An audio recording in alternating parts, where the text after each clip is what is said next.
আজকের যে টেকনিকের মাধ্যমে তোমাদের কেক রেসিপিটা শেয়ার করছি সেটা কিন্তু আমি একটা শেফের কাছ থেকেই শিখেছি। আর এই টেকনিকটার সাহায্যে তোমরা কিন্তু ঘরে খুব সহজে বার্থডে কেকের স্পঞ্জ রেডি করে নিতে পারবে। আজকে বার্থডে কেকের স্পঞ্জটা সম্পূর্ণ মিয়োমোরে স্টাইলে আমি তোমাদের কাছে শেয়ার করছি। মিয়োমোরে একজন শেফের সাথে আমার কিছুদিন আগে আলাপ হয়েছিল, ওনার কাছ থেকেই এই রেসিপিটা আমি শিখেছিলাম, সেটাই তোমাদের কাছে শেয়ার করছি।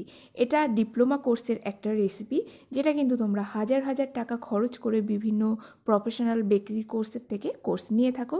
সেই রেসিপিটাই আজকে তোমাদের কাছে কেক বানানোর জন্য আমি এখানে 5টা ডিম নিয়েছি। ডিমের আমরা সাদা অংশ এবং হলুদ অংশটা আলাদা করে নেব। যে পদ্ধতিতে তোমাদের কাছে শেয়ার করব টিপসের সাথে, সেটা কিন্তু তোমরা পারফেক্টলি ফলো করবে, তাহলে কিন্তু তোমাদের সম্পূর্ণ বেকারি স্টাইলে এখানে বার্থডে কেকের স্পঞ্জ রেডি হবে। এখানে যদি কোনো অংশে তোমরা যদি ভুলভাল করো তাহলে কিন্তু স্পঞ্জটা আমাদের ঠিকঠাকভাবে হবে না। তো এখানে দেব আমাদের মেন উপকরণ লবণ। ডিমের সাদা অংশের মধ্যে আমি এখানে দিয়ে দিলাম 1/4 টিএসপি মতো লবণ।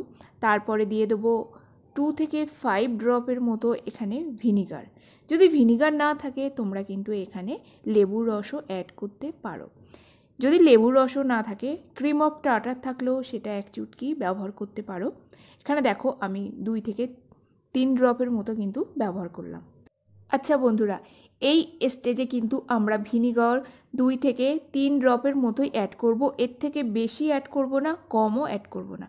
ভিনিগার অ্যাড করার পর আমরা ইলেকট্রিক বিটারের সাহায্যে বিট করে নেব আমাদের ডিমের ফোমটা কিন্তু 1 মিনিটের মতো। 1 মিনিটের মধ্যে দেখবে আমাদের ডিমের ফোমটা অনেকটাই সাদা হয়ে গেছে আর অনেকটা গাঢ় হয়ে গেছে। এরপর আমরা ধীরে ধীরে এর মধ্যে চিনি অ্যাড করব। এখানে আমি টোটাল 100 গ্রামের মতো গুঁড়ো চিনি অ্যাড করলাম। আজকে চিনিটা আমি খুবই কম পরিমাণে অ্যাড করছি এই স্পঞ্জের ক্ষেত্রে। কেন কম করে অ্যাড করছি সেটা আমি ভিডিওর লাস্টে তোমাদের কাছে শেয়ার করছি। চিনি আমরা একেবারে ডিমের ফোমের মধ্যে দিয়ে দেবো না, অল্প অল্প করে আমরা চিনি দেবো আর বিট করতে থাকবো। এখানে অবশ্যই কিন্তু তোমরা গুঁড়ো চিনিটা ব্যবহার করো, তাহলে আমাদের ডিমের ফোমটা খুব তাড়াতাড়ি তৈরি হয়ে যাবে। ডিমের সাদা অংশের সাথে চিনি মিশিয়ে আমি টোটাল 5 থেকে 6 মিনিট ধরে বিট করে নিয়েছি। আর এখানে দেখো ডিম চিনিটা বিট হয়ে যাওয়ার পর আমাদের কিন্তু ডিমের যে ফোমটা বা ডিমের ম্যারাং সেটা কিন্তু খুব সুন্দরভাবে সেট হয়েছে। এরপর ডিমের হলুদ অংশের মধ্যে আমি ব্যবহার করছি 1/2 টিএসপি মতো কেক জেল। কেক জেল যে কোনো ধরনের কেক ম্যাটেরিয়াল শপ কিংবা অনলাইনে কিন্তু অ্যাভেলেবেল আছে। আর বড় বড় ইন্ডাস্ট্রিয়াল বেকারিগুলোতে যারা শেফ আছে তারা কিন্তু অবশ্যই প্রতিটা প্রোডাক্টে ওরা কেক জেল ব্যবহার করে থাকে। এরপর আমরা ব্যবহার করব ভ্যানিলা এসেন্স। এখানে আমি ব্যবহার করছি 1 টেবিল স্পুনের মতো ভ্যানিলা এসেন্স। এখানে আমি 1 টিএসপি দিচ্ছি মিল্ক এসেন্স। তার সাথে আমরা ব্যবহার করব আজকে নোলেন গুড় এসেন্স। আজকের কেকটা হচ্ছে নোলেন গুড় ফ্লেভারের জন্য, তার জন্য এখানে আমি ব্যবহার করছি নোলেন গুড়ের অ্যারোমা। এটা কিন্তু যে কোনো কেক ম্যাটেরিয়াল শপে কিন্তু তোমরা পেয়ে যাবে, বা যেখানে মিষ্টির দোকানের র ম্যাটেরিয়াল পাওয়া যায় সেই দোকানগুলোতে কিন্তু পাওয়া যায়। এখানে আমি দিয়ে দিলাম 2 টেবিল স্পুন মতো নোলেন গুড়ের অ্যারোমা। এরপর সমস্ত আমাদের এই হলুদ অংশ আর এসেন্স আমরা দিয়ে দেবো ডিমের ফোমের মধ্যে। দেওয়া হয়ে গেলে এরপর আমরা ইলেকট্রিক বিটারের স্পিডটা একদম হাই রাখবো। হাই রেখে আমরা 10 থেকে 15 মিনিট ফেটাবো।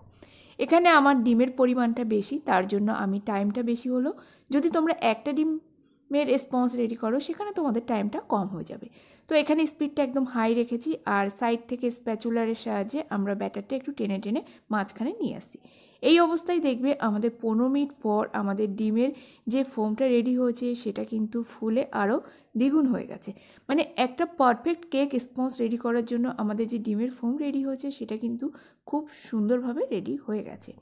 ডিমের ফোম তৈরি হয়ে যাওয়ার পর এরপর আমরা শুকনো উপকরণগুলো চেলে নেব।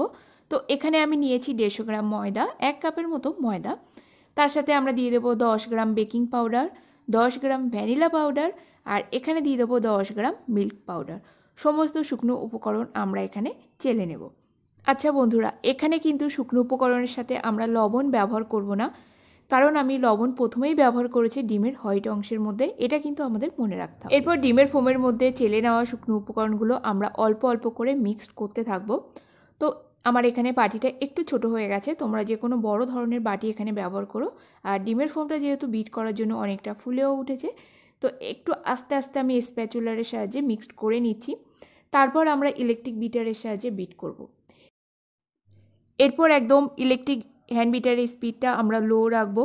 লো রেখে আমরা এখানে 2 থেকে 3 মিনিটের জন্য বিট করব, যতক্ষণ না আমাদের ডিমের ফোমের সাথে ময়দাটা ভালো করে মিক্সড হয়ে যায়।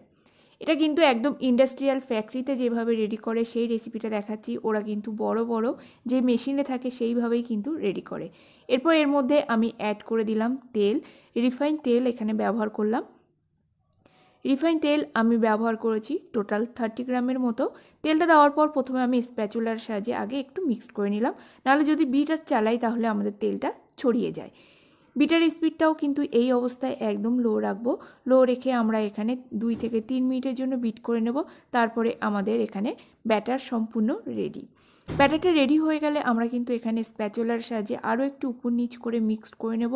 অনেক সময় বাটির চারপাশে যে ময়দা লেগে থাকে বা নিচেও অনেক সময় ময়দা বসে যায়, উপর নিচ করে মিক্স করলে কি হয়, আমাদের সমস্ত শুকনো উপকরণ একদম ভালো করে মিশে যাবে আর কোথাও দলা পাকানো ভাগটা কিন্তু থাকবে না।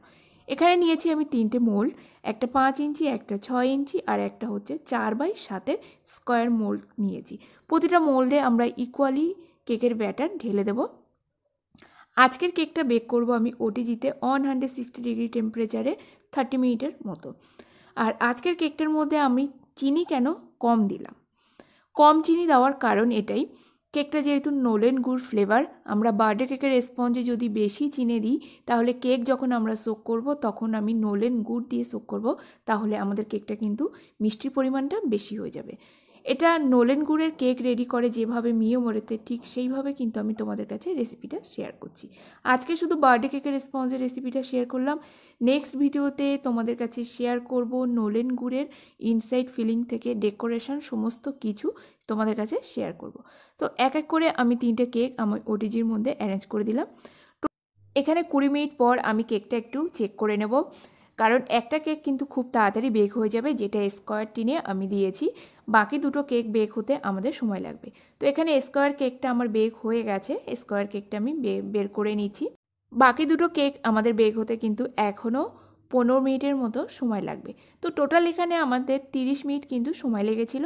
আর কেকগুলো বেক হয়ে যাওয়ার পর একদম ঠান্ডা হয়ে গেছে, তারপর আমরা কেক টিন থেকে ডিমুল করব। গরম অবস্থাতে কিন্তু আমরা কেক ডিমুল করব না, তাহলে আমাদের কেকের স্পঞ্জ কিন্তু ভেঙে যায়। এইভাবে প্রতিটা মোল্ডের চারিদিকে আমি একটু প্যালেট নাইফটা ঘুরিয়ে নিচ্ছি, তাহলে আমাদের কেকটা কিন্তু খুব সুন্দরভাবে ডিমোল্ড হয়ে যাবে। তো 5 ইঞ্চি মোল্ডে যে কেকটা আছে সেটা দেখো হাইটে কত সুন্দর এসছে। আর এই কেকটা কিন্তু চাইলে তোমরা 3টে লেয়ারও করতে পারো, আবার 4টে লেয়ারও করতে পারো। কেকের স্পঞ্জটা একটু মোটা রাখলে কিন্তু কেক খেতে খুব ভালো লাগে।